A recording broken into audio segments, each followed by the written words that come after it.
Ladies and gentlemen, welcome back to another edition of the Sick Podcast Talking Titans. First round of playoffs are over with, and the coaching carousel and all the juicy coaching rumors are getting real steamy. So we're going to go over all that, including obviously our beloved Titans search for a new head coach on this week's show. So let's jump into it.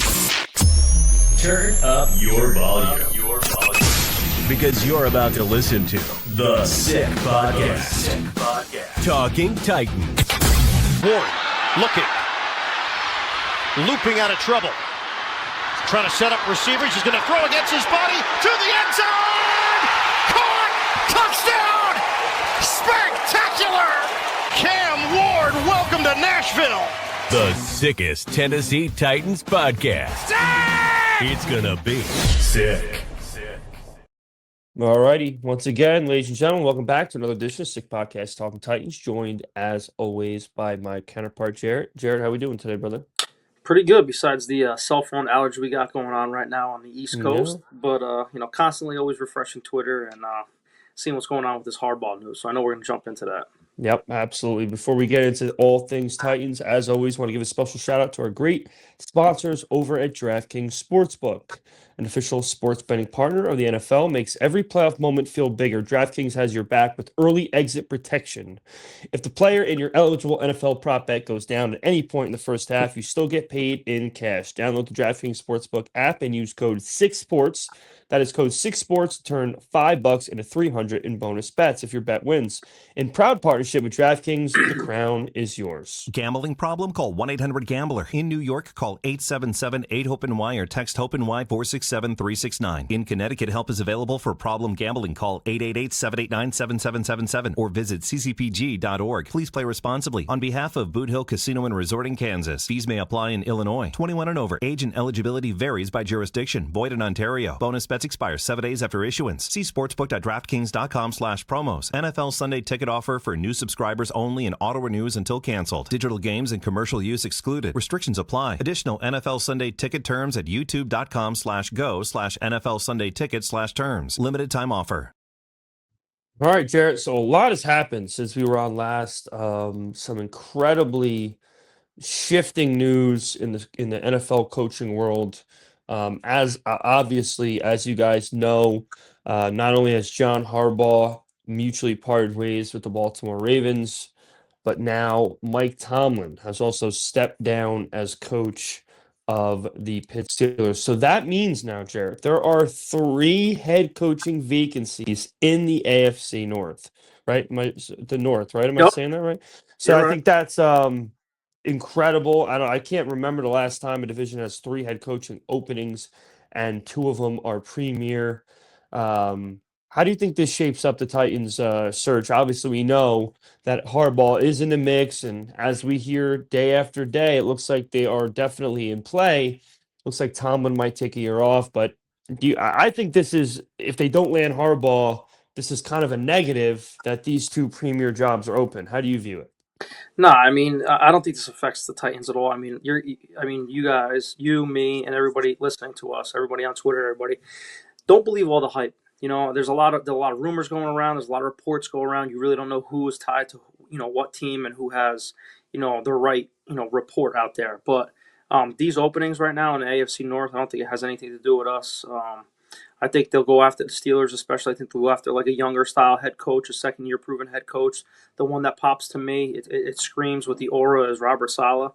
So, I mean, I'm not worried about that. I'm more or less worried about the top-tier names that we're hearing now, because you're starting to see now from multiple people saying that the Titans are considered a favorite in this hiring cycle for multiple reasons wise. Right, and Jordan Schultz said it I think it was today or yesterday. He said, everyone's counting out the Titans. He goes, from what I'm hearing, and a lot of people are saying this too, what I'm hearing, that the Titans are one of the dark horses to land a premier head coach right now, whether that's Stefanski, whether that's Harbaugh, or somebody else, just because of the simple fact, and they keep saying it, is Cam Ward's leadership, the money, the new stadium, the new facility, and the one important thing that people always forget is the GM, and how Mike Borgonzi has ties around this league, and how he can work collectively with a head coach, right? And he knows he's been there, done that. He was a high talented scout before. A lot of people don't like working with Joe Shane, right? As we're speaking right now, what's today? So Wednesday. Wednesday at 4 o'clock. John Harbaugh's right down the block from me, right down the block from me in the Giants facility right now. If he leaves that facility, you can almost guarantee our chance spikes up now because Yeah. he wants to go talk to the Titans. I don't want to hear anything about the Atlanta Falcons. Yeah, they have, Bijan Robinson, and they have Kyle Pitts, who's an impending free agent. They also have Drake London. We have the pieces to do all of that with what other teams have right now, right? And we have a foundation set. So if Harbaugh likes that, I consider us a strong favorite.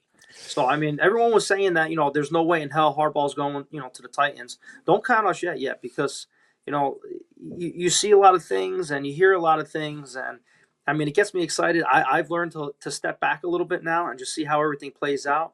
I know we have Mike McDaniels in the building as we speak currently right now on this Wednesday. Not big on him as a head coach, as an offensive coordinator. Give it to me.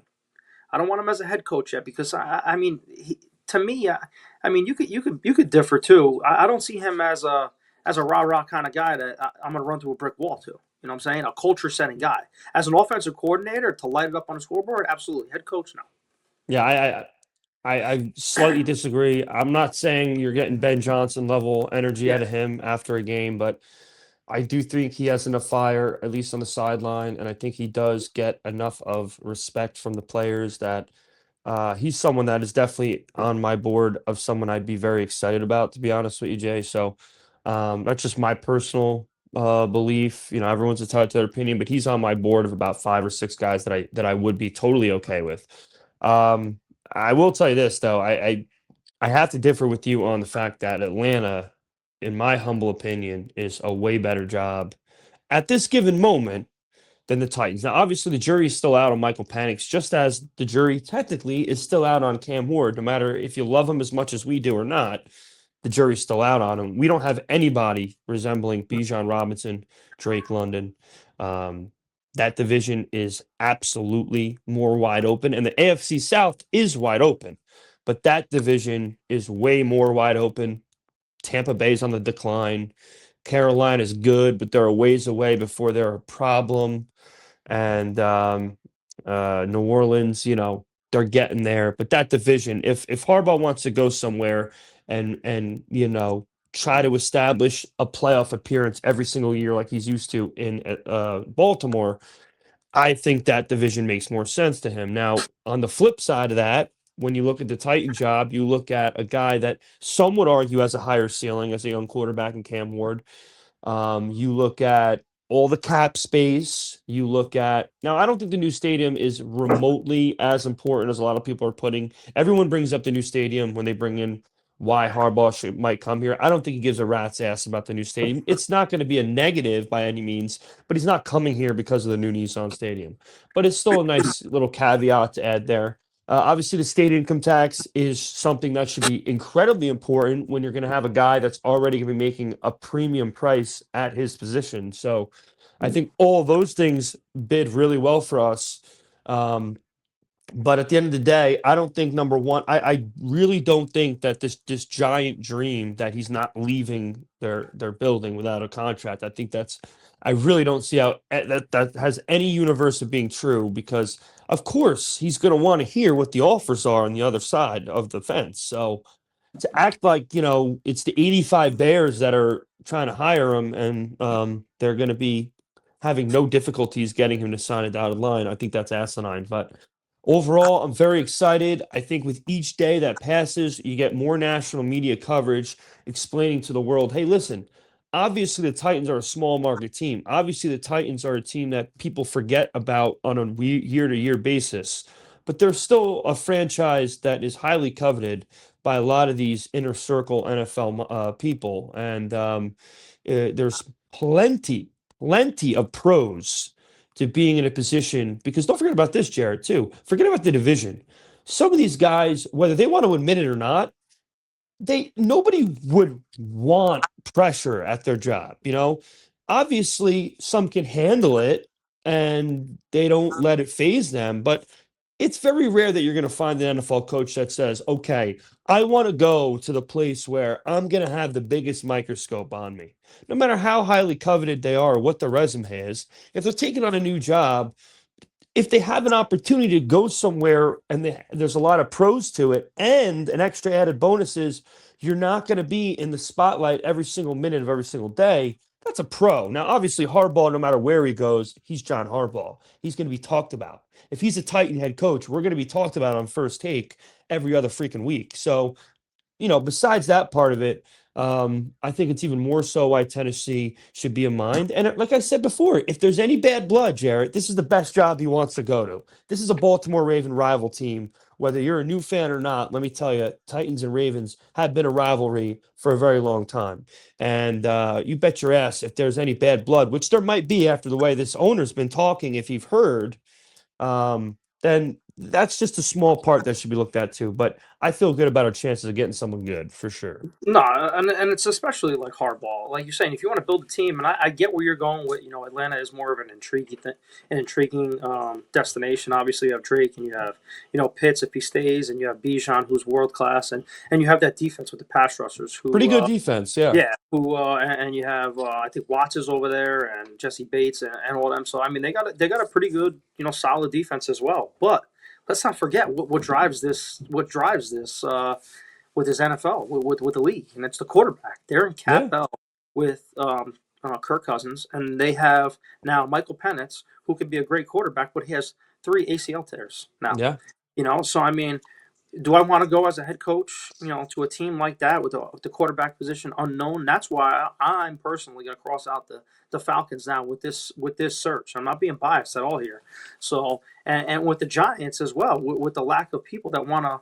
The Giants had their fair share of head coaches since Tom Coughlin has left too. So I mean, Oh yeah. we say the same thing about GM and head coach, GM, head coach, GM, head coach for the last couple of years now. The Giants have almost been the same thing, for a while now too. And with the lack of respect, I guess that Joe Shane, from what I'm hearing, with the New York radio, and I'm sure you're hearing it too, and all your friends, my friends, all they say with the same thing with Joe Shane is that he's messed up a ton, especially with the roster and draft picks and everything else. And, sometimes, the head coach and GM don't match. Mike Borgonzi is that guy now. That's why I put us in the favorite. So they could put anything they want out right now that the Giants are going to give them the silver plate and they're going to give him a gold throne and they're going to give him $4,000 million. But does he want to be there? Right? Is that an attractive spot? He can build whatever he wants. Impending free agents now with all that and the cap space, like you said, and Cam Ward. Everyone's intrigued by Cam Ward. The way he manipulates the pocket, gets around in the pocket. He has those weird throws, those weird arm angle throws, just like Matt Holmes does. And again, I'm not comparing him to be the best Mahomes. I'm saying the way he throws, his throw style. It is very unique where he sidearms throws. He goes across his body, finds the open receiver. His head's always on a swivel when he's outside the pocket. 2, not run, throw the ball down the field. All right. It may not be accurate yet. He's going to work on it, but he has that ability that cannot be taught in a quarterback. So that's very intriguing to me. And that's where I say that, yes, we are the favorite along with the Giants in that aspect. But if we miss out on him, I'm okay with the Stefanski. I'm okay with like a Chris Shula, like you mentioned already. But as long as they have that ties with Mike McDaniels as the offensive coordinator, they have that Matt Nagy to come over as an offensive coordinator. So I mean, there's a lot of coordinator jobs that are. There's 9 openings, right, Sal? 9 openings, and there's a ton of fucking coaches, out there that are not going back to where they were. So some head coaches and some coordinators are going to be head coaches or coordinators in other spots.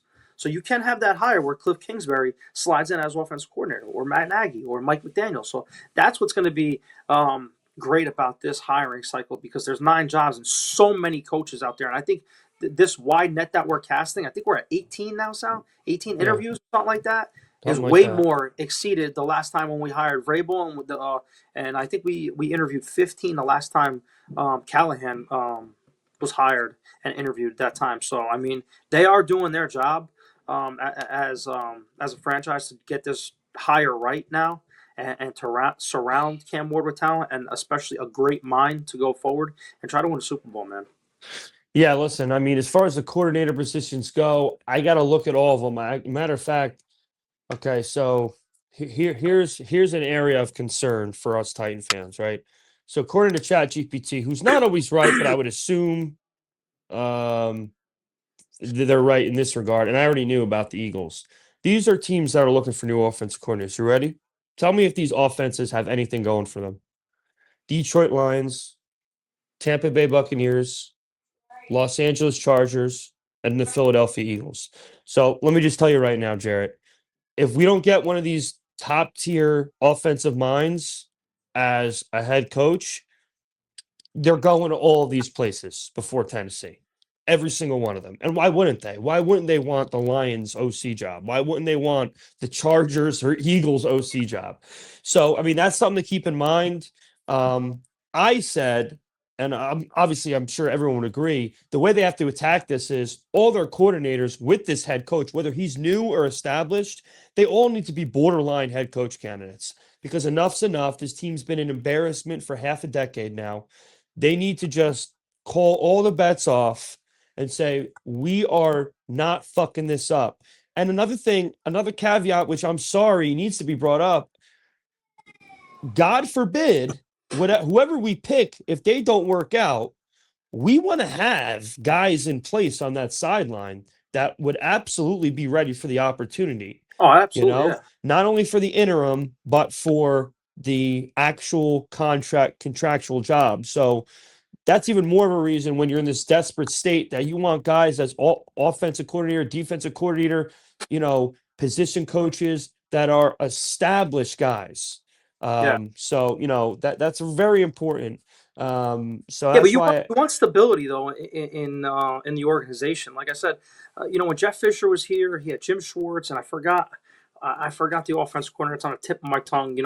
That whole run in the early 2000s. There was a lot of that stability was there for a long time. That's why we were winning some football games. So we got to get back to that and have that homegrown cohesiveness. Like I said, all these winning teams, they keep their coordinators until they're ready, to blossom. And like I said, with Aaron Glenn and Ben Johnson, Detroit built something for 4 years, 4 to 5 years, and all of a sudden, when they were at that cusp, and Dan Campbell was on that podium and said, he started crying. He said, we may not get this shot ever again, because he knew that he was going to lose probably both of his coordinators, and look what happened to them this year. So that's what I'm saying. We have to start growing our talent, just like we did with kind of Arthur Smith. Everybody can say what they want about Arthur Smith. He was a great offensive coordinator at the time when we needed him. He was not a good coordinator in Pittsburgh, and he wasn't a good head coach in Atlanta. But stuff like that, we have to start growing and having consistency with our coaching staff. Yeah, because I agree. that's how teams win, man, and that shows that your young quarterback, everything is stable. You're not in and out of offenses every other year or every 3 years or every year. So I mean, that's my biggest thing. We've seen it enough with Ryan Tannehill, Mariota, Vince Young, with Norm Chow and so on and so forth. So I mean, we want consistency going on, especially for a quarterback like we have in Cam Ward. Yeah, they've cornered themselves, unfortunately, into a position where, it even adds more importance to this hiring because they're unfortunately at the point now where they just cannot let this guy be a quick fire, no matter how bad things are. Whoever this guy is, this front office is at least Amy Adams Strunk, at least. They're going to give him a lot of time. They're going to give him a very long leash because there's already plenty of people that call us a dysfunctional franchise because of a lot of the quick turnaround on some of these positions. Now, we as Titan fans, realistic Titan fans, know outside of maybe Vrabel, all these firings were justified, especially Callahan. I would argue, especially Carthon.